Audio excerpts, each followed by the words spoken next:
Okay. Reka turikodinga na hano.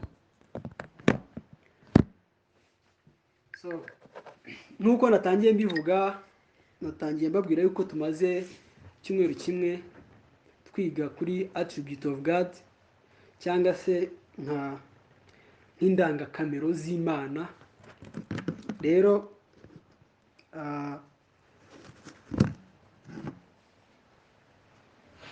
niyo ngingo tugiye gukomerezaho muri aya Bible study ya buri wa gatandatu, nk'uko n'ubundi twahoze twiga n'ubundi ku ma topics atandukanye, cyane cyane ko tumaze gukavaringa kuri confession of faith, ibyo twizera. So rero turimo turiga kuri attribute z'Imana cyangwa se indangakamere z'Imana. Biratangaje cyane yuko nyine iyo nyine umuntu wese aba ashaka kugira ngo amenye ibintu Imana izamuhereza, umuntu amenye imigisha Imana imufitiye mu kiganza, nk'uko n'ubundi twakuze babitwigisha. Ariko nta hantu umuntu akura atozwa yuko akwiriye kumenya Imana. Kumenya Imana, kwimenya mu buryo buri pasono cyangwa se mu buryo bw'umwihariko.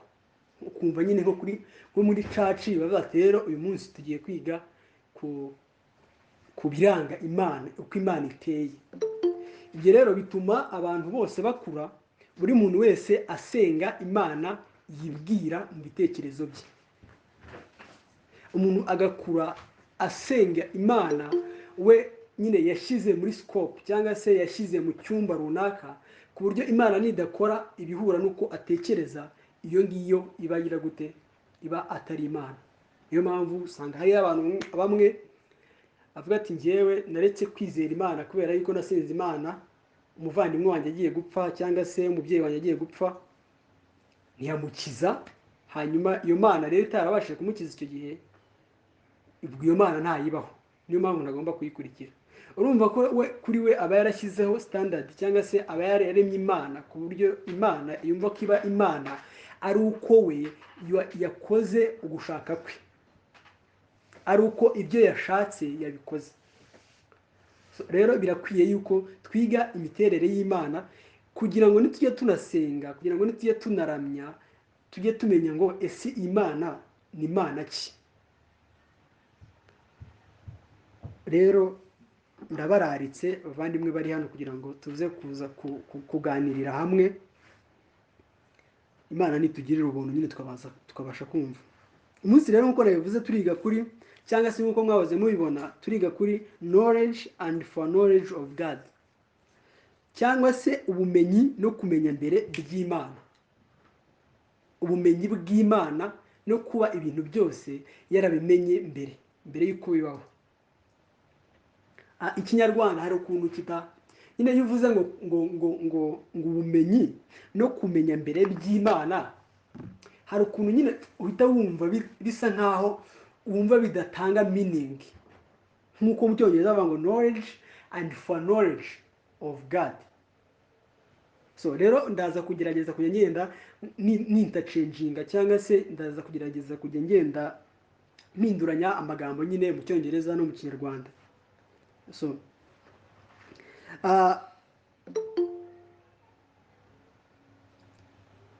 ubushize umuvandimwe yadufashije kwiga kuri solitariness of God, cyangwa se ukwiharira kw'Imana, uburyo Imana yihariye nyine yo ubwayo, uburyo iteye nta kindi kintu bihuje gutera nkayo mu byo yaremye. So twafashijwe rero n'umuvandimwe Mugisha. Uyu munsi rero tugiye gukomeza ku ngingo ivuga ngo knowledge and foreknowledge of God, cyangwa se ubumenyi no kumenya mbere by'Imana, nk'uko n'ubundi nahoze mbivuga. So kuki ubundi dukwiriye kumenya Imana? Impamvu dukwiriye kumenya Imana bwa mbere ni uko igihe Kristo bamusanga, abafarisayo baramubajije ngo ese mwigisha tubwire itegeko rirusha ayandi gukomera ni irihe? Kristo ikintu yahise avuga ngo urajya ukundisha Uwiteka umutima wawe wose n'ubwenge bwawe bwose n'ubugingo bwawe bwose. Imana rero ntabwo yagusaba kuyikundisha umutima wose n'ubwenge bwose n'ubugingo bwose utayimenye. Niyo mpamvu dukwiriye kumenya Imana kugira ngo muri za sako wa mutima wacu wose, bwa bwenge bwacu bwose, bwa bugingo bwacu bwose bize gufataniriza hamwe kuramya Imana, waba ugenda, waba uri mu kazi, waba uryamye, waba ubyutse, waba wiga, uba urimo kuramya Imana kurusha uko utekereza yuko Imana uyiramya ku cyumweru wagiye mu materaniro, uyiramya uvuye mu masengesho, uyiramya wiyirije. Oya, ahubwo tukamenya yuko Imana mu buzima bwacu bwa buri munsi dukwiriye kuyiramya. Rero iyo ni imwe mu mpamvu dukwiriye kugira gute kumenya Imana. Ikindi, the fact yuko Imana ari umuremyi wacu, ntabwo dukwiriye kwishimira no kunezererwa ibyo yaremye kurusha uko tunezererwa umuremyi nyirizina. Rero usanga abantu bo noneho bishimiye cyangwa se banezererwa n'ibyo ngibyo Imana yaremye, ugasanga rimwe na rimwe barabiramya bakabirutisha umuremyi. Ndabararitse rero kugira ngo dukomeze gufataniriza hamwe kwiga ibi bintu.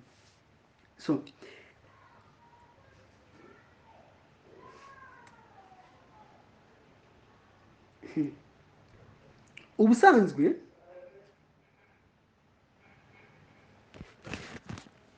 reka mbanze nsome icyanditswe kimwe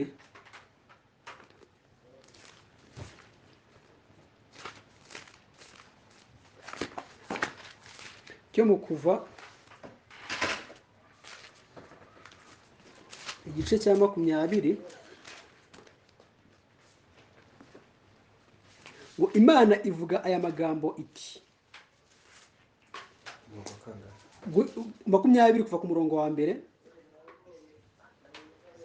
kugera ku murongo yenda wa 5.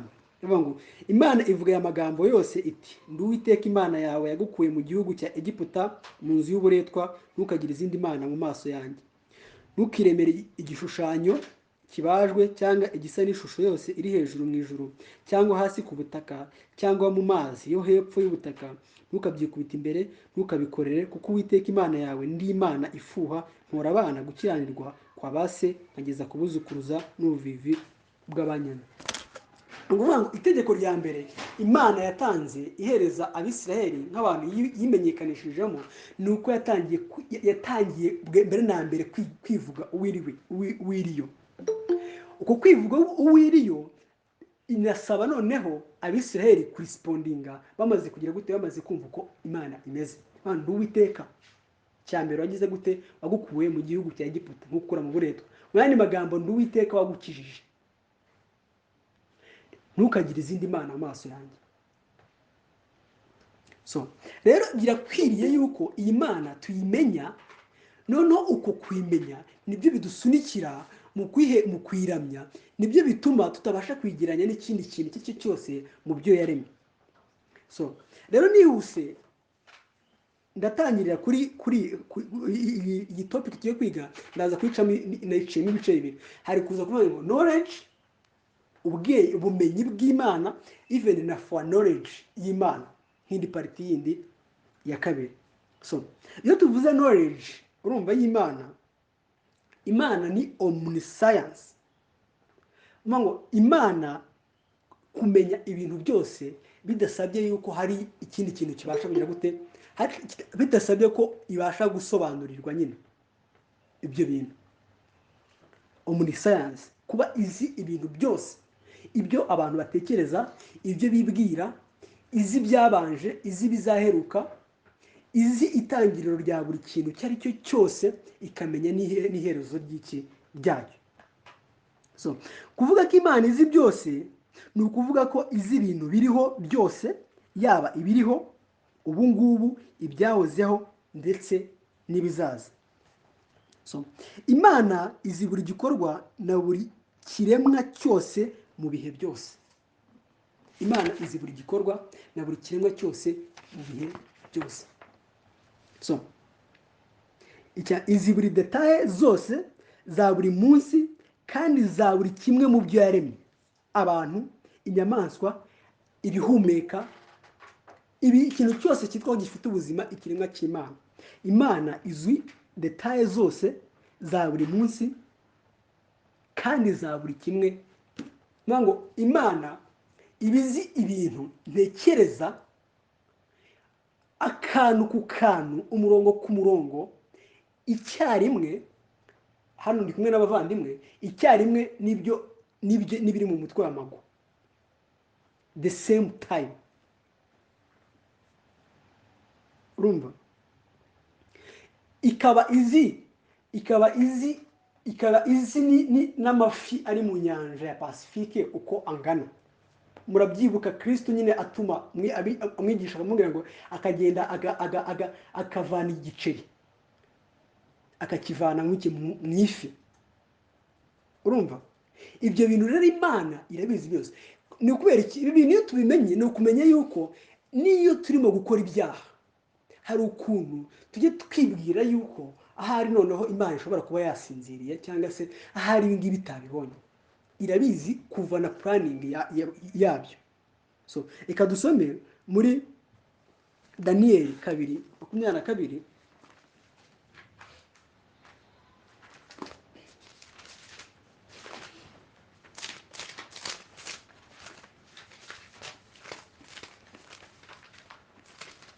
Daniyeli 2:22 haravuga ngo kandi ihishura ibihishwe by'ahatagerwa, izi ni ibyo mu mwijima, umucyo ubana nayo. Iyi niyo Mana dusenga. Kandi ihishura ibihishwe by'ahatagerwa, izi ni ibyo mu mwijima, umucyo ubana nayo. Even ibihishwe biri mu mwijima, Imana igira gute? Iba ibizi. So ikindi, Imana kuvuga ko izi ibintu byose bivuze yuko nta na kimwe iba ititayeho. Nyine ngo uvuge yuko hari ikintu nyine noneho kiba isa nkaho yari iri bize. Oya, ahubwo ibintu byose biba Imana ibyitayeho, buri single detail. Noneho cyane cyane kuri twebwe abana bayo abizera, biranejeje kumenya yuko Imana izi buri kantu kose kambaho, agakwiriye kumbaho, kandi muri uko ikaba igena ibihe ryabyo uko bigenda bigira gute bingeraho, byaba ibyiza byaba ibibi, yaba ibyago yaba amakuba, yaba ibyishimo yaba umunezero. Ibyo byose Imana igeze gute? Irabizi. Nta na kimwe kihishwa, nta na kimwe yibagirwa. Urumva? Nta na kimwe yibagirwa. Ibi ngibi niyo mvuze ngo Imana nta na kimwe yibagirwa, even byinkurudinga n'ibyaha by'abantu, byinkurudinga ibyaha by'iki by'abantu by'abari mu isi bose. Nta kintu na kimwe Imana ijya ibasha kugira gute, ijya ibasha kwibagirwa. Uvuga uti yenda uti buriya nyiri umwana nigeze yenda gusuzugura umubyeyi, asi ibintu Imana yawe ikibyibuka. Ibyo ngibyo umuntu nkanjye niwe wabyibagirwa, ariko Imana yo umuremyi nta kintu kimwe igira gute ibasha kwibagirwa. So niyo mpamvu rero tuvugana n'umuririmbyi wa Zaburi tukavuga ngo kumenya ibikomeye bityo ni igitangaza kinanira, kiransumba, simbasha kukigeraho. Nyine kumenya yuko Imana izi ibintu byose, izi buri detaye ya buri kimwe ibibaho mu isi. Imana niyo yemera ko ibintu byose bigera ku bantu, niba yemeye ko bibaho. Kubimenya nyine ngo kumenya ibikomeye gutyo biransumba. Zaburi 39:6 ngo ni igitangaza kinanira, kuransumba, simbasha kukugeraho. mbega uburyo dukwiriye gushaka iyi Mana, mbega uburyo dukwiriye kwinezererwa, mbega uburyo dukwiriye kwishimira providence yayo cyangwa se igeno ryayo, kubera yuko ibyo bintu byose iba yabitanze bivuye mu gushaka kwayo ndetse no mu igeno ryayo. So ikindi, ubwenge bw'Imana ntabwo ari nk'ubwenge bw'abantu. Ubwenge bw'Imana bwo buraboneye, buri righteous, buri perfect. So kuba buri perfect ni ukuvuga ngo ntikora ikosa muri yo, nta kosa riri mu Mana. Ikindi, ntihinduka.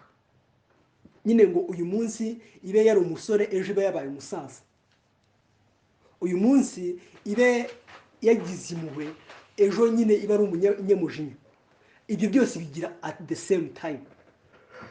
Ikindi, ntiyirengagiza ikintu icyo ari cyo cyose, ndetse nta gihishwe mu maso yayo, ahubwo byose bitwikuruwe imbere yayo nk'ibyambaye ubusa mu maso y'izatubaza ibyo twakoze. Abaheburayo 4:13. Ibi ngibi icya mbere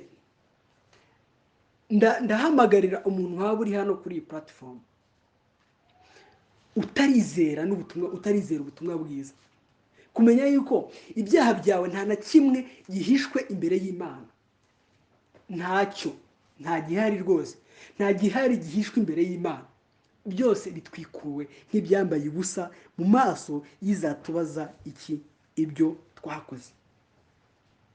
Iyo niyo Mana dukwiriye kwizera, apana iyo twebwe twihimbira bitewe n'amarangamutima yacu. Amarangamutima yacu nayo yandujwe kubera ko natwe turi twanduriye muri Adamu. Ibi ngibi niyo mpamvu bigoye, niyo mpamvu usanga isi ya none buri muntu wese umunsi havuka umuntu havuka ibyaha bigenda byiyongera. Nge ndiyumvamo ko ndi umuhungu kandi ubwo ndi umukobwa, nge ndiyumvamo ko ndi umukobwa kandi ubwo ndi umuhungu. Hanyuma n'uwo bana baba bati okay, nimba ariko abyumva c'est tout, ubwo nyine ni imyumvire ye.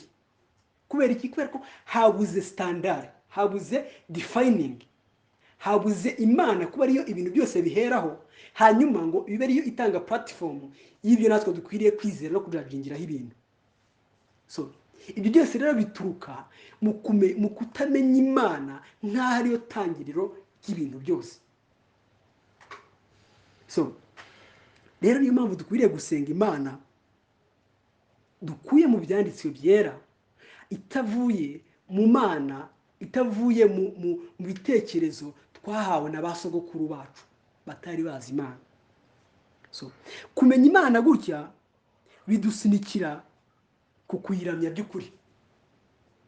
Ntabwo nyine tumenya Imana, biroroshye cyane kumenya yuko Imana yitegereza kujijwa kwanjye, kumenya yuko nta hantu ibyaha byanjye nabihisha.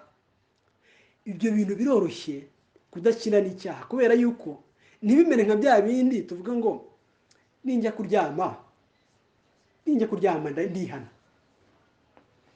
ariko twakoze nyine twigishwa. Oya, ahubwo kumenya yuko Imana izi ibyaha byanjye na mbere yuko ntekereza no kugira ngo mbikore, izi kwibwira kwanjye mbere yuko. Ibyo ngibyo biroroshye kudashaka no gusa nko kwitirika nyine kwa. So reka dusome muri Zaburi 139 tuva ku murongo wa 1 kugera ku 6. Kuntu kumenya Imana gutyo bidusunikira ku kuyiramya by'ukuri.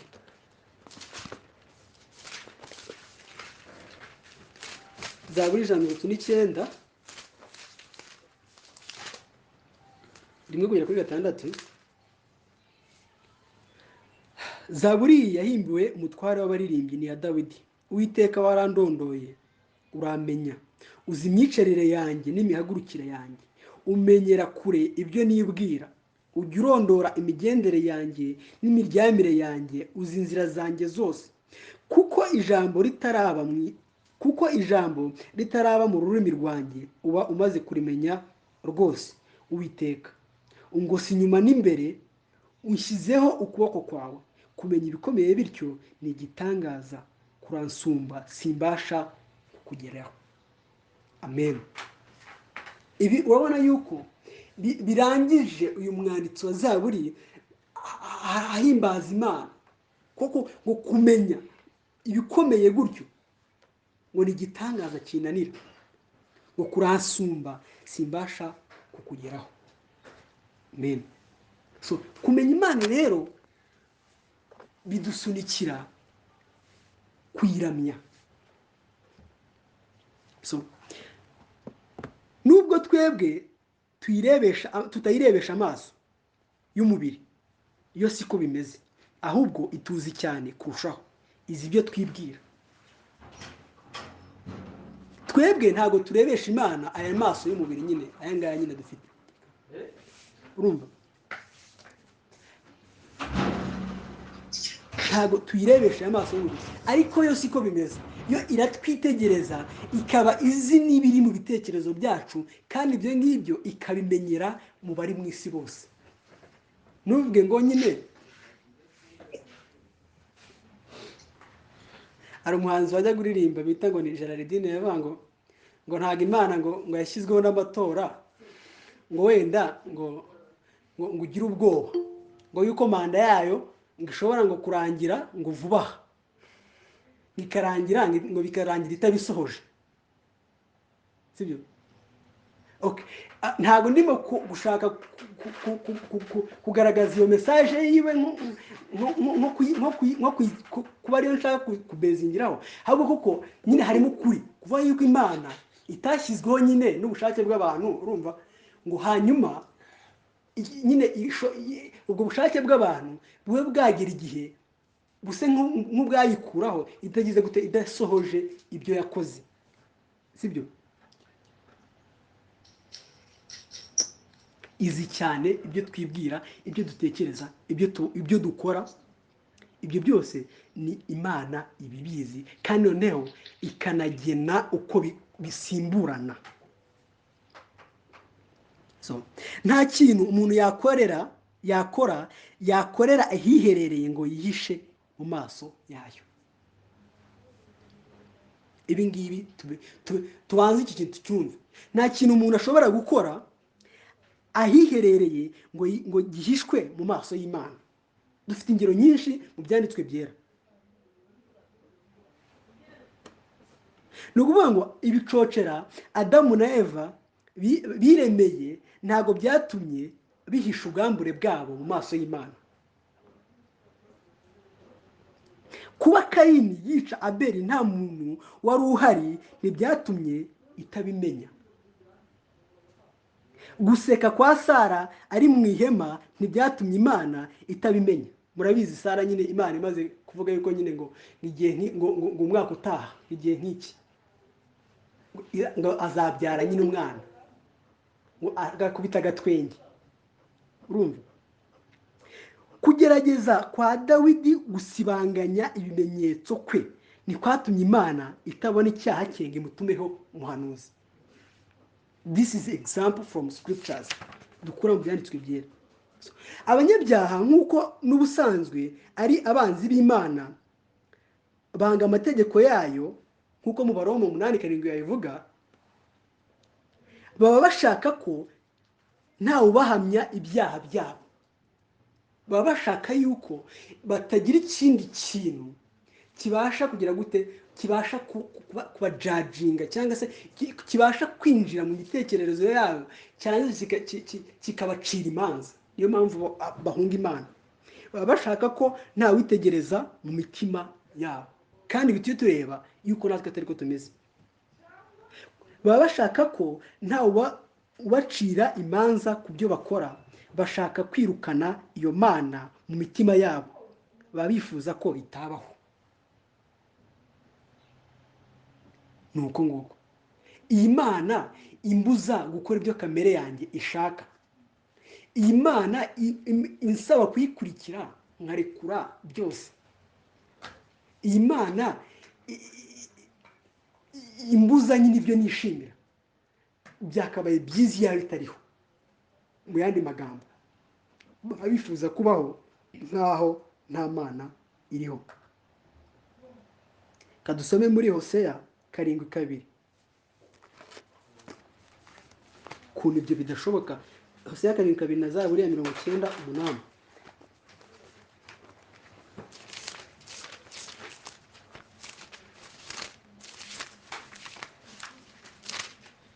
Hoseya 7:2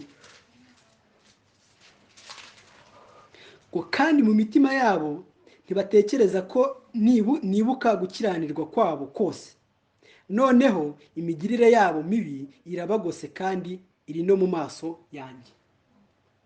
Nuko nguko abanyabyaha, nuko nguko umuntu w'umutima wa kamere yibwira, nuko nguko natwe twari tumeze. Urumva? Kandi mu mitima yabo ntibatekereza ko nibuka gukiranirwa kwabo kose hatavuyemo ikintu kimwe, noneho imigirire yabo mibi irabagose kandi iri mu maso yanjye.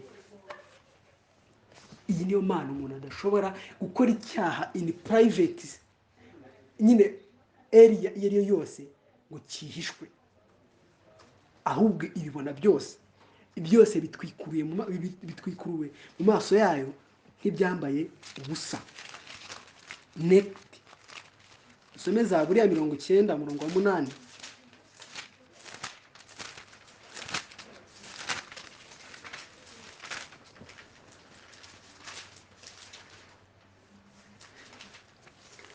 Washyize ibyo twakiraniwe imbere yawe, n'ibyaha byacu byahishwe wabishyize mu mucyo wo mu maso hawe. Amen. Washyize ibyo twakiraniwe imbere yawe, n'ibyaha byacu byahishwe wabishyize mu mucyo mu maso hawe. Iyi niyo mana rero tutakwiriye kugira gute kwirengagiza. Iyi niyo mana dukwiriye kuramya. Kubizera rero, kuba Imana izi byose twe bitubera comfort cyangwa se inkomezi. Tubonye yuko kwibwira ko abanyabyaha babazi yuko Imana itariho, babibwira yuko ibyo bakora Imana itabireba, ariko tumaze kubona uburyo Imana ngo byose ibirebe imbere yayo, ngo biri mu mucyo wayo. Kubizera twebwe rero kumenya ko Imana izi byose bidutera biduha comfort, biradukomeza mu gihe cy'amakuba. Twavuga nka Yobu tuti izi nzira nyuramo, ngo irabizi neza ibi ngibi byavuye mu bushake bwayo, ibi byavuye mu gushaka kwayo, ibi byavuye mu igeno ryayo. Ibi ngibi nanone kumenya ko Imana yacu izi byose kandi ikaba yarabigennye, bitwongerera imbaraga mu gusenga. Kumenya ko Imana izi byose kandi yemera ko bibaho bidutera imbaraga mu gusenga. Kuvuga ngo noneho ndabizi yuko Mwami ndimo gusaba kugira ngo ubushake bwawe bubeho, ntabwo mpindura ubushake bwawe, byaba byiza byaba bibi, ubu niko wagize gute, niko washimye ibyo wishimiye. Ikindi, Imana izi past and future, izi igihe cyashize n'ikizaza. Ubusanzwe ntabwo bigora abantu kumva ko Imana izi ibyahise, ariko ibizaza byo ntitubyumva uko. Nyine kwibwira ko Imana izi my past periods zose, nyine ibyo ntabwo bigora abantu kubyumva, ariko bigora abantu kumva yuko Imana izi nanone buri detail ya buri kimwe cyose ikizakubaho, ku buryo nta kintu na kimwe yaba ifoto washyiramo kizigera rwose gihindura umugambi wayo, cyangwa se gihindura igeno ryayo, cyangwa se ubwenge bwayo. Imana izi buri kantu kose kazabaho ku bantu including you, kandi ibyo ikabimenya muri universe yose, ngo mu isi yose, kuva ku gatoya cyane kugeza kuri bya bindi abantu bita ibikomeye. Ngo irabizi neza kuzashaka cyangwa utazashaka, izi neza imyaka uzapfiraho, izi ibintu uzakora hano mu isi, izi abana uzabyara cyangwa se niba utazababyara. Bya bintu nyine bo wumva biduhangayitse, bya bintu nyine bo wumva tubezingiraho ubuzima bwacu bwa buri munsi, imana yo ibibizi nk'uko izi byahise kandi ikaba yaranagennye uko bizagenda. Imana izi ahazaza mu buryo bungana n'ahashize kandi byose bikagenda uko yabigennye. Haramutse hagize ikintu runaka kizabaho imana itaba izi, yaba itemeye ko kibaho cyangwa se ho kikubaho, byaba bivuze ko hari ahantu izagera ikareka kuba imana. Haramutse hari agasingo moment, akantu gato cyane kazigera kaba ku muntu cyangwa kazigera kabaho ikaba uyu munsi itakazi, byaba bivuze ko uwo munsi izaba yaretse kuba imana. Yaba izagera igihe ikareka nyine kuba imana nk'igihe kimwe muri iyo periyode, ariko ntabwo bibaho, ntabwo bizabaho. Nta kintu mu hazaza kizabaho nk'amahirwe ya kabiri, cyangwa ngo habe hari ikintu cyashoboraga kuzaba ntikibe kikibaye. Oya, ibyo tubona mu byahishuwe byose bikwiriye kuzagenda uko imana yabigennye, ibitari byaba hatavuyeho ikintu na kimwe, nk'uko ibyo n'ubundi yasezeranije Aburahamu mu gutangira igice cya 12 byabayeho igihe Kristo yazaga. Ibyo ukuriye yagiye isezeranya Abisiraheli ko bazanyagwa imyaka 100, ibyo bintu koko bikabaho. Niko dukwiriye kwizera iby'Imana yahamije tutari twabona yuko nabyo ariko bizagenda bisohora. Kumenya ibizaba tubibona guhera mu isezerano rya kera. Ubuhanuzi buvugwa ku mateka ya Isiraheli no kuntu yagiye asohora uko ibinyejana byagiye bikurikirana. Tugenda tubibona ku buhanuzi buvuga kuri Kristo, kuza kwe, kuvuka kwe no gupfa kwe. Ibyo ngibyo twebwe tubaye muri periode byarangije kubaho, ariko in Old Testament there was in future.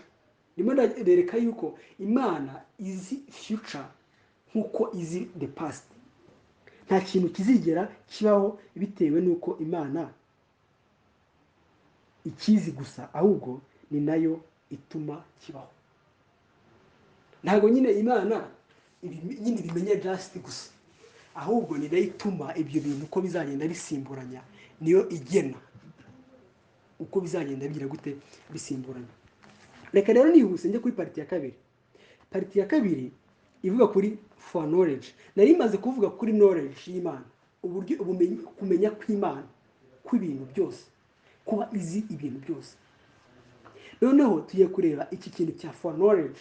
Noneho ibi bintu ubwo bumenyi kuba yarabumenye ibimenya mbere, including kuko iyi doctrine niyo basis cyangwa se niyo isasira doctrine of predestination, the foreknowledge of God.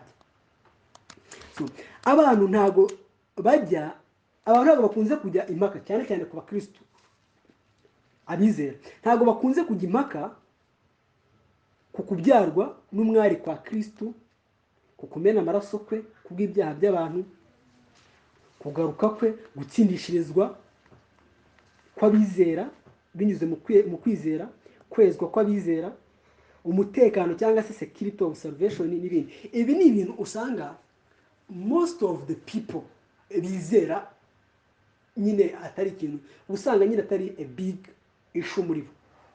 Ubusanga nyine ari ibintu nyine wagira ngo byoroshye kumva. Ariko iyo bigeze kuri inyigisho yo kumenya no kugena mbere kw'Imana ibintu byose, harimo n'agakiza k'abantu ndetse no kurimbuka, iki kintu kibingorana. Umuntu rwose akaba yizera yuko dutsindishijwe n'ubuntu bwo kwizera gusa, nta murimo umuntu ubigizemo uruhare. Akaba bizi yuko igitambo cya Yesu Kristo cyatambwe rimwe kugira ngo bibe bihagije iteka ryose. Ibyo rwose kandi nanabyizera, ariko mwagera kuri iki kintu cyo kuvuga ngo Imana izi yagennye ibintu byose mbere y'igihe y'uko biremwa, mbere y'uko bibaho, izi umubare w'abantu bazakizwa, izi abazarimbuka, izi abantu Kristo yapfiriye, ibyo yabimenye abantu batari baza no mu isi. Bati Imana akumva ntabwo byumvikana. Ibyo rero ntabwo byatuma tutigisha ibi bintu. Rero mureke byigishwe, ababihawe bazabyizera, kandi nibabyizera bazabiberaho. Abantu iyo babuze uko bahakana inyigisho yo gutoranya kw'Imana cyangwa se election, bayemera ariko mu buryo bucuramye. Ngira ngo abantu bavuga ngo Imana yarebye abantu ibona abazizera, ubundi ibona gutoranya. Turaza gusoma Romani 8:29 na 30. Hari abantu bavuga yuko Imana bananirwa kudinayinga. By the way, ni nako aba Arminian abazi nyine icyo Arminian ari cyo, ureke nyine batabizi. Aba Arminian ba nyabo election bizera, nibo bavuga ko bizera condition election. Bavuga ko Imana yarebye nyine kuzizera kw'abantu, hanyuma ikareba ko umuntu azizera ikamutoranya. Ariko icyo kintu ni ikinyoma. Uko kumenya rero ngo ko abazizera nibyo bita for knowledge, kumenya yuko nyine yenda Mago azagira igihe akizera none Imana ikamuhitamo, Mago ari mu byaha bye. Rero gutekereza utyo uba wirengagije kugwa kwa burundu cyangwa se total depravity y'umuntu. Nimba hari igihe umuntu uri total depraved, wangiritse kuva mu bworo bw'ikirenge kugera ku musatsi, ntazima, akazagera igihe akabasha guhitamo agakiza, uba wirengagije total depravity. Icyo rero ni ikinyoma, ntabwo ikiri cyo for knowledge y'Imana. Ntabwo Imana for knowledge yayo bivuze ngo yarebye abantu bazizera, hanyuma nako election ngo yarebye abantu bazizera ubwenge bwayo, hanyuma iba aribo itoranyiriza muri Kristo. Oya, ibyo ni ugutesha agaciro Imana. Uvuze ko yitegereje ibona ko abanyabyaha bamwe bazashobora kwizera. Binabaye gutyo, umunyabyaha yagira icyo yirata kuko yabashije guhitamo agakiza, abandi bakakananirwa. Avuga ati nyamara ngewe ibintu byari biri simple, byari byoroshye, kuki mwese mutaje kwizera Yesu? Ku buryo agakiza ke kaba gashingiye ku mbaraga nyinshi yashyizemo mu kujya kwizera Yesu, abandi bakabiza imbaraga baragize gute, batarazigize. Mu yandi magambo, mwaba mufatanyije icyubahiro n'Imana kubera ko nawe wateye intambwe. Icyo ni ikinyoma. Rero reka dusobanure amagambo cyangwa se tudefining terms. For knowledge ubusanzwe ni to know beforehand, cyangwa se kumenya mbere, kumenya bitari byaba. Iyo niyo for knowledge. Ijambo for knowledge ntabwo rikoreshwa muri Old Testament, ahubwo hakoreshwa ijambo cyane no, to know.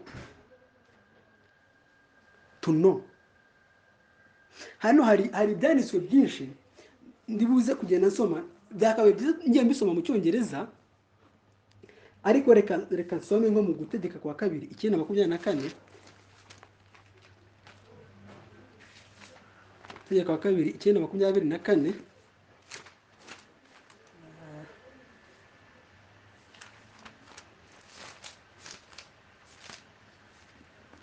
Imana babwire ko muri Old Testament Imana yakoreshaga ijambo to know.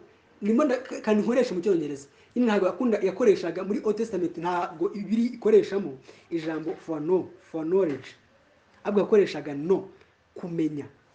Kadusome Gutegeka kwa 2:24. Avuga ngo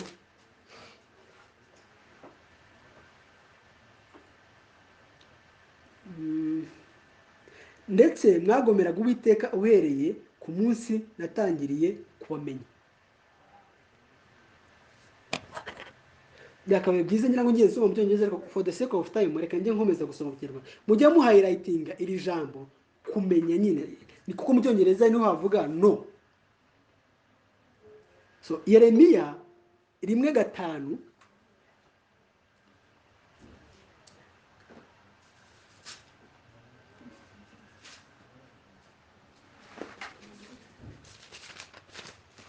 Yeremiya 1:5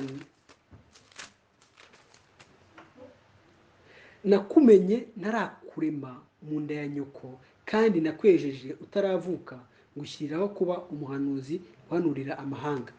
Rya jambo nanone kugira gute? Kumenya. Nakumenye. Ibi nimo nagira ngo nituza kugera kuri for knowledge tutaza kuza kubitandukanya nuko ijambo for knowledge riri interrelated cyangwa se riri connected n'ijambo to know cyangwa se kumenya. Imana yahoze kera ikoresha muri Old Testament cyangwa se mu isezerano ry'iki rya kera. Nanone dusome muri Hoseya 8:4 mugende muhighlighting aya magambo. Hoseya 8:4 bimitse abami ntabibategetse, bishyiriyeho ibikomangoma ntabizi. Hano ntabizi ni opposite, ni nko kuvuga ngo not know, ntabizi. Biremeye ibigirwamana mu ifeza yabo n'izahabu yabo, bituma bacibwa bituma bacibwa. Kadusome nanone muri Amosi 3:5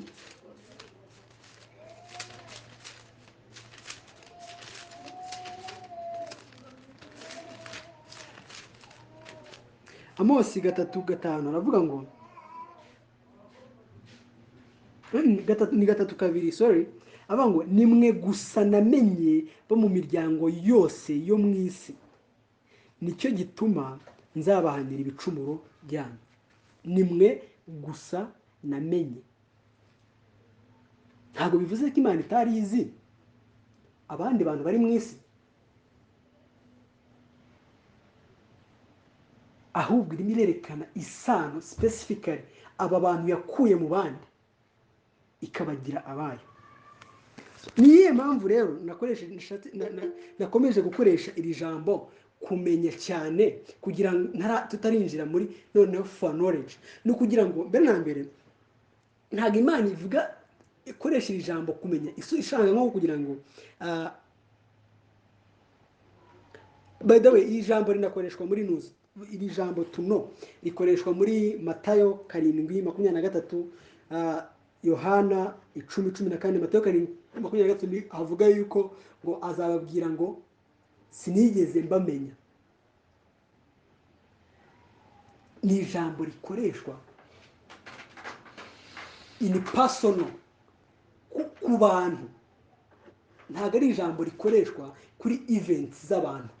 Niba ariko navuga ni ukumenya abantu personally. So ijambo for knowledge rikoreshwa n'ubundi ugendeye kuri to know. It is derivative from the word to know. Kumenya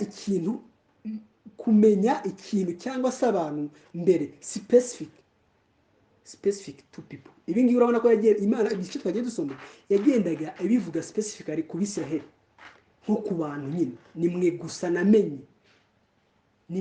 namenye. So n'abantu Imana rero yamenye ntago ari ibikorwa by'abo bantu, ahubwo ni abantu specifically. Rero reka tugere mu Baroma 8:29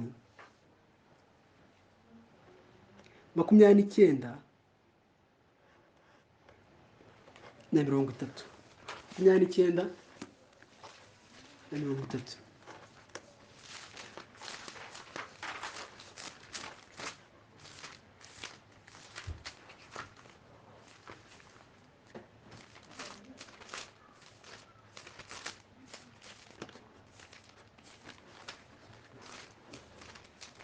Abaroma 8:29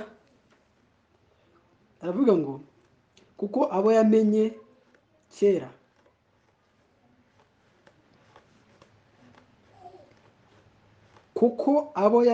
kera yabatoranije kera gushushanywa n'ishusho y'umwana wayo kugira ngo abe imfura muri bene se benshi. Abo yatoranije kera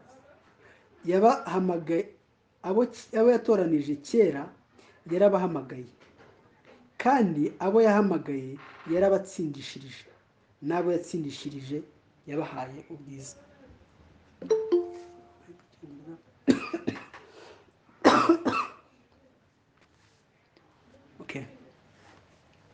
Ntekereza yuko byaba byiza ndamutse aya magambo nyasomye muri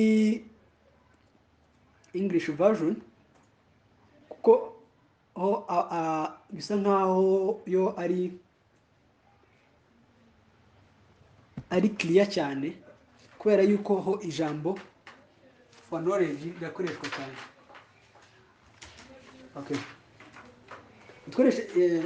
dukoreshe ESV ngo for those whom he foreknew he also predestined to be conformed to the image of his son, in order that he might be the firstborn among many brothers. And those whom he predestinated he also called, and those whom he called he also justified, and those whom he justified he also glorified. Hano nashaka kugira ngo tubonemo iri jambo rya for knowledge, noneho tubashe no kuribona mu buryo buri specific for people, not events, kugira ngo tuze gukuraho cya kintu cyo gushaka kugaragaza yuko Imana yabanje kumenya the actions cyangwa se response, aricyo abantu bavuga ngo kwizera, hanyuma Imana ibona kugira gute guhitamo. So whom he foreknew, not what he did foreknew. No, whom he foreknew, no, ni specific ku abantu yamenye utaragera ku gikorwa cy'ibyo yabamenyeho. Umva, ntago avuga ngo ku byo yabamenyeyeho, ahubwo abantu those whom he foreknew. Ntago ari ukumenya amahitamo yabo, ntago ari ukumenya kwizera kwabo, ahubwo abo bantu ubwabo, not foreseen act. Nyine atari kubona ibikorwa bizaza. So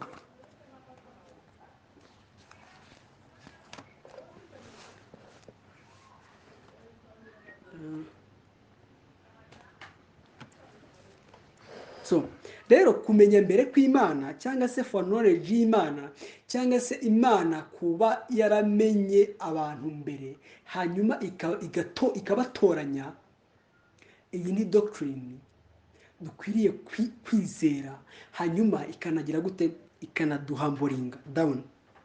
Icyambere bigaragaza yuko ari sovereign decree, cyangwa se ni nk'ubudahangarwa bw'Imana n'ubushake bwayo bwatumye Imana imenya abantu bayo.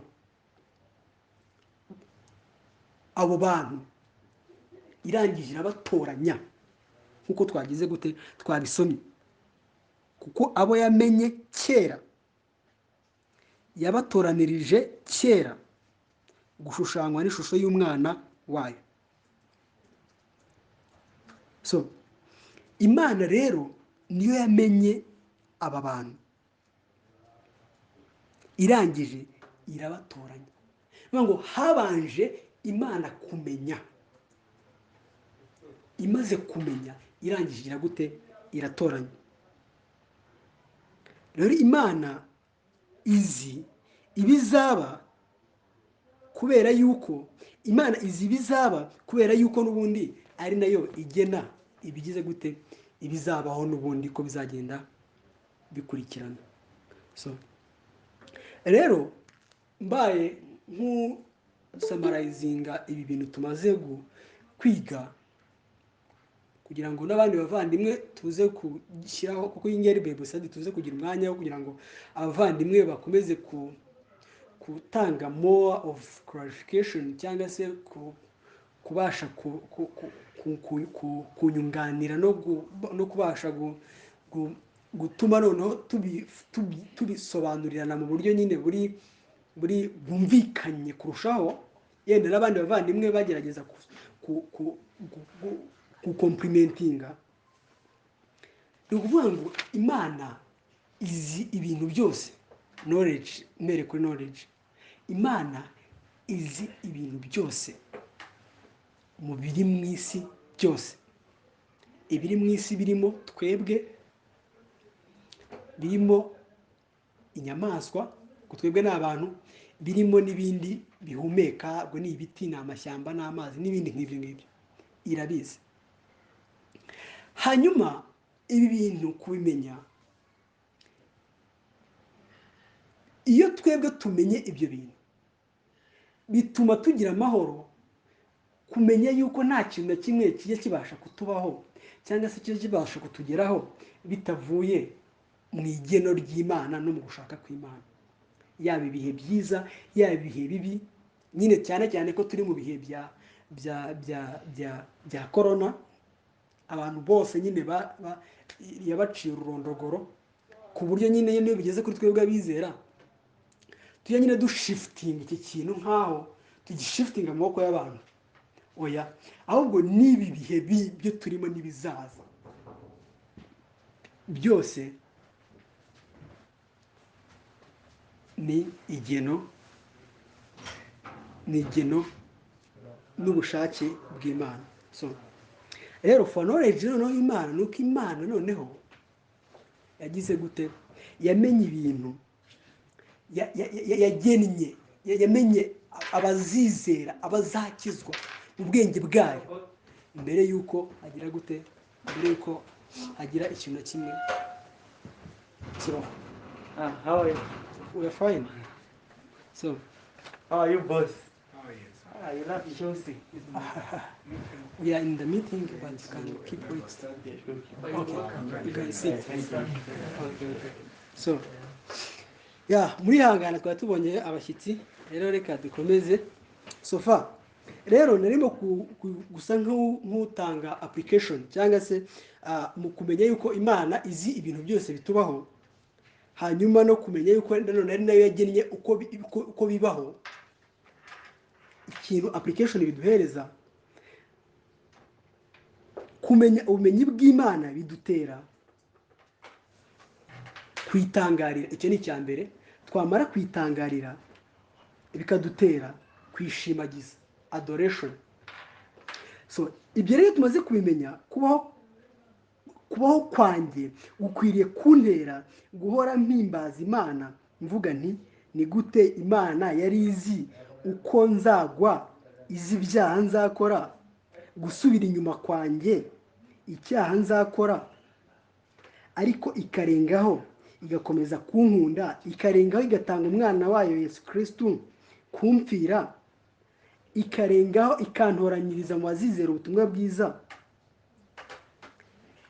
Ibi rero bikantera gushima Imana mu mutima wanjye.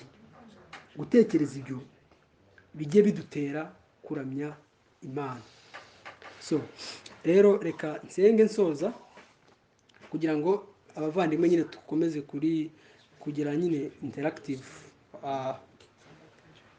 Bible study nyine asenge. Mwami, tugushimiye aka kanya gatoya tumaze tuganira, Mwami, turebera hamwe uburyo ubumenyi bwawe butangaje, kandi Mwami ko kumenya ubwo bumenyi bwawe Mwami bituma Mwami turushaho kukuramya, tukakuramiriza mu kuri, ko Mwami tuba tuzi yuko nta kintu na kimwe cyaguteye gukora ibintu nk'uko ubikora, kuko Mwami byose n'ubundi niwabigennye. Ni nayo mpamvu Mwami bidakwiriye kutugora yuko Mwami ibitubaho, ibizabaho Mwami ububizi. Tugushimiye yuko Mwami rero n'agakiza dufite abari hano Mwami bizeye, twagahawe mwami bivuye mu buntu bwawe, kandi mwami bitavuye mu kureba ngo umenye yuko tuzizera, ahubwo mwami ari uko wabimenye mbere, wamara kutumenya mbere ukaduhitamo mwami, ukaduha kwizera. Urakoze kubw'izina ry'umwana wa Yesu Kristo, amen.